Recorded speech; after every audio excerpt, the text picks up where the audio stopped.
শেখ হাসিনার আমলের, যেটি দীর্ঘ দিন ধরে হয়নি।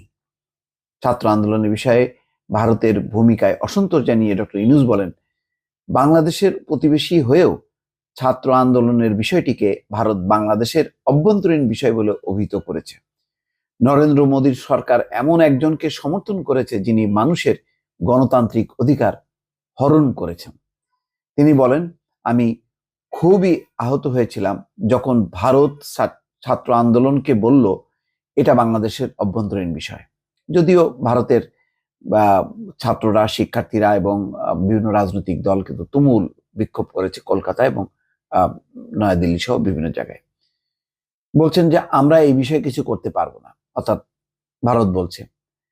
আমরা কিন্তু সারা বিশ্বের কাছে অনুরোধ জানিয়েছিলাম, বাংলাদেশের নিরীহ ছেলেদের তাদের সরকারই গুলি করে মারছে, আমাদের সাহায্য করুন।